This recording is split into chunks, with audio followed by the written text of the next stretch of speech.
Exercise 1.1 KP mathematics book है। और कोविड-19 की वजह से जो स्टूडेंट घरों में हैं और स्कूल तक नहीं आ सकते या आते हैं और कभी कभार उनको होमवर्क वगैरह में मसाइल हैं, तो इनको मैं वीडियो लेक्चर के ज़रिए से इनके लिए आसानी पैदा करना चाहता हूँ। हमारे पास ये है कि राइट द ट्रू। सबसे पहले एक्सरसाइज 1.1 के अंदर क्वेश्चन नंबर 1 है write T for the true statement and F for the false statement. तो जूस नंबर 1 है कि ये जो आपके सामने है एम्प्टी सेट है, is the sample for the empty set. ये वाला सेट भी हम यूज़ कर सकते हैं एम्प्टी सेट के लिए, और ये टर्बन लाइक शेप भी है जो कि हम एम्प्टी सेट के लिए यूज़ कर रहे हैं। सेकंड है जो कि ये ट्रू स्टेटमेंट है। सेकेंडली ये फर्स्ट स्टेटमेंट है, वो क्यों है? सबसे पहले कि set M is equal to A B C D जो कि 4 एलिमेंट पर मुश्तमिल है और कह रहा है कि हैज़ 12 सबसेट्स। तो ये रंग है, इसलिए रंग है क्योंकि हमारे पास फार्मूला है पावर सेट मालूम करने के लिए। जो सबसेट हमें दे रहा है 2⁴n का फार्मूला है, और 2⁴n में अगर हमारे पास नंबर ऑफ एलिमेंट को देखा जाए तो ये 4 है, और 2⁴n की जगह अगर आप 4 हम पुट कर ले तो 2⁴ 2 मीन्स ये अपने आप के साथ 3 टाइम्स 2 मल्टीप्लाई कर ले तो ये हमें 16 दे रहा है। इस की एक्सप्लेनेशन थोड़ी सी करते हुए मैं अगर आप लोगों को और भी बताना चाहूँ कि अगर लेट सपोज कोई दूसरा सेट है, ए सेट है, जिसमें हमारे पास 1 2 3 एलिमेंट है, तो इसका भी हम पावर सेट मालूम करना चाहते हैं। तो power of A is equal to, और यहाँ पे नंबर ऑफ पॉसिबल सबसेट जो मैं मालूम करना चाहता हूँ 2⁴n के फार्मूले से हम मालूम करेंगे। किधर से? 2⁴n के फार्मूले से, किससे कितने सबसेट हमारे पास निकलते हैं। होता यूँ है कि नंबर ऑफ़ एलिमेंट्स तादाद को शो कर रहा है जो इनके अंदर जितने नंबर्स इन लिस्ट है। तो मेरे पास 3 नंबर इन लिस्ट है 1 2 3। तो 2⁴3 हम यहाँ पुट कर लेंगे और अपने आप के साथ इसको 2 टाइम्स मल्टीप्लाई करेंगे, 2 मल्टीपल 2 मल्टीपल 2। तो ये हमें क्या दे रहा है 8, क्योंकि हमारे पास सबसेट तादाद कितनी आएगी 8। तो ये सबसे पहला एम्प्टी सेट। दूसरा फिर सिंगल सेट को हम शो करेंगे। इसमें तरीक़ाकार कुछ यूँ है पावर सेट निकालने का। 2, फिर हमारे पास 3, इसके बाद फिर 2 एलिमेंट को हमने क्या करने हैं, इनलिस्ट करने हैं। 1 2, ये 1 2 को कर लिए, अब 2 को आप लोग जोड़े, फिर 1 से 3, और फिर इसके बाद क्या है 1 को जोड़े 2 और 3 कर ले, 2 एंड 3। अब हमारे पास कितने हो गए 1 2 3 4 5 6 7, क्योंकि यहाँ पे मैंने 8 लिखा हुआ है और ये क्या होता है इटसेल्फ सबसेट होता है। तो 1 2 3, तो ये पावर सेट मालूम करने का और सबसेट मालूम करने का तरीका ये है। तो ये मैंने जस्ट एक्सप्लेन कर दी इस सेकंड सेट की कि चूँकि फास्ट स्टेटमेंट था और टिक स्टेटमेंट ये होना चाहिए। थर्ड है जो कि अगेन ट्रू स्टेटमेंट है। If set A has N element then power of A has 2⁴n elements. वही फार्मूला है, बिल्कुल एग्जैक्ट है जो अभी हमने सॉल्व कर लिया है। नंबर 4th वन है if F X belongs to capital X then X belong to power of X. नहीं, ज़रूरी नहीं है, गलत है ये, ठीक है। हाँ, ये नौबत अगर आ जाए जो जिस तरह 5th जूस में है, if A is subset of B then power of A means power of A is also subset of power of B, क्योंकि ये 20 क्या है, इसका सुपर सेट है। तो ये 5 क्वेश्चन नंबर 1 आप लोगों का हो गए, जो कि कुछ इस तरह एक्सप्लेन किया जा सकता है। क्वेश्चन नंबर 2 है how many subset can be made of the following set, find also the subset. अब बताया जा रहा है कि कितने इसके सबसेट निकलेंगे, मीन्स पावर सेट निकलेंगे।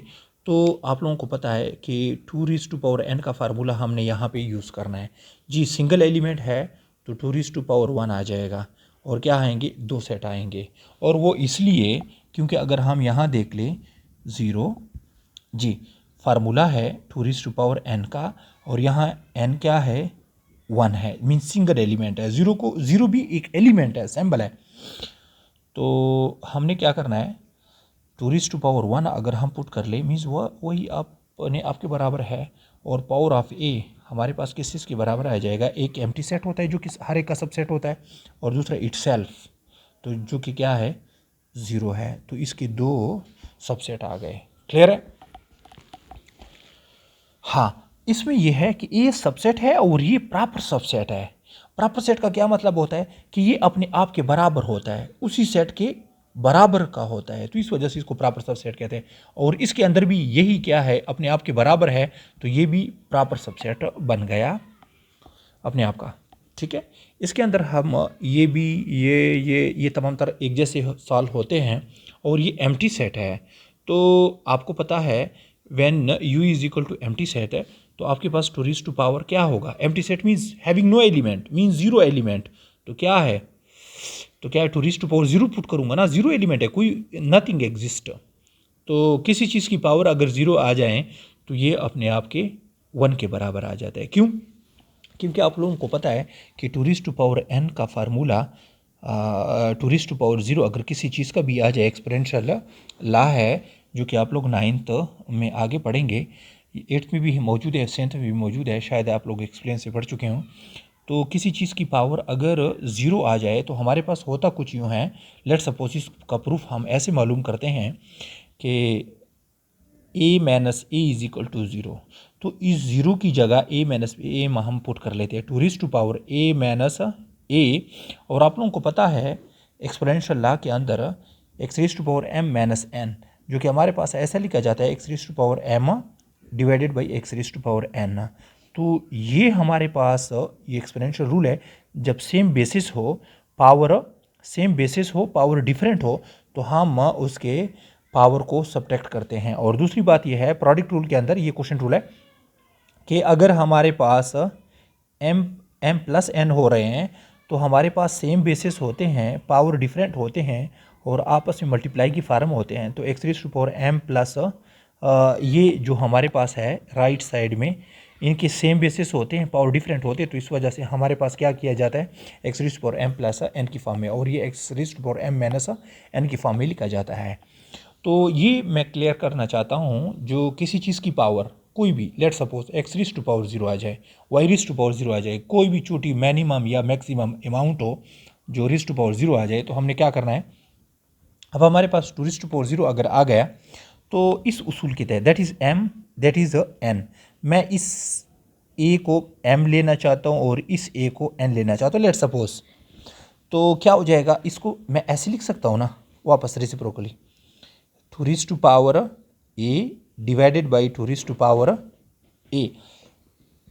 तो देख ले, जो भी जितने भी अमाउंट है ये आपस में सेम है। अगर मैं इसको कैंसिल भी कर लूँ तो ये मेरे पास क्या दे रहे हैं, 1 दे रहे कि नहीं दे रहे, जो कि राइट हैंड साइड है इसी का, जो कि प्रूफ हमारा कंप्लीट हो जाता है। तो सेम प्रोसेस हमारे पास, चूँकि मैंने इस 5th जूस के लिए मैंने ये प्रोसेस कर लिया है कि किसी चीज़ का अगर हम फार्मूला यहाँ अप्लाई करते हैं, स्टूडेंट कहते हैं कि ये क्यों है ऐसा, तो 2 या किसी चीज़ की पावर 0 ये हमारे पास 1 इसलिए आ जा रहा है। दूसरी बात, सेट बिल्डर नोटेशन में हमारे पास लिखा हुआ है कि x belong to x such that x belong to p means prime numbers है। एंड दूसरी बात, ये सेट हमारे सामने क्या शो किया जा रहा है कि 5 भी इंक्लूड है और 13 भी इंक्लूड है, 5 भी इंक्लूड है और 7 भी इंक्लूड है, 11 भी इंक्लूड है और 13 भी इंक्लूड है। ये वो प्राइम नंबर्स है जो कि सेट आर में शो किए गए हैं, ये इसके लिए हैं। क्लियर है, तो आप लोगों को पता है 1 2 3 एंड 4।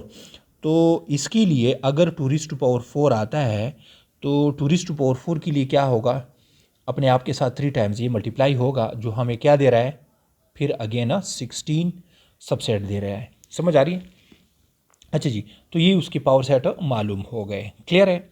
अच्छा जी, सेम केस इसके लिए भी है, जो कि हमारे पास ई सेट में क्या एलिमेंट होंगे। अगर सेट बिल्डर नोटेशन से मैं इसको क्या कर लूँ, टेबुलर फॉर्म में ले आओ, जिस तरह ये भी टेबुलर फॉर्म है। क्या है? टेबुलर फॉर्म है।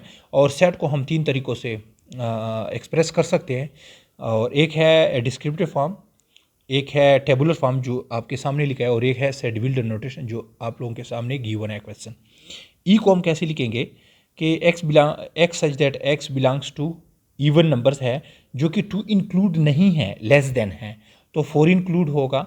फिर क्या होगा, इवन नंबर कौन से है, 6 इंक्लूड होगा, इवन नंबर 8 है और 10 इंक्लूड नहीं है, तो हम यहाँ स्टॉप कर लेंगे।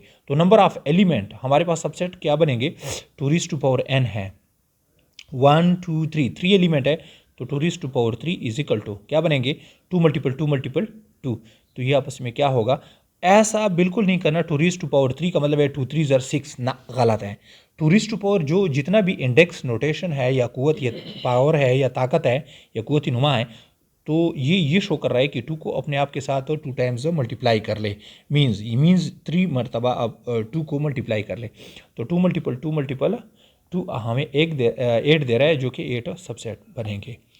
तो इंशाल्लाह यहाँ तक आज का लेसन काफ़ी है, जो कि वीडियो लेक्चर लेंथी हो जाएगा।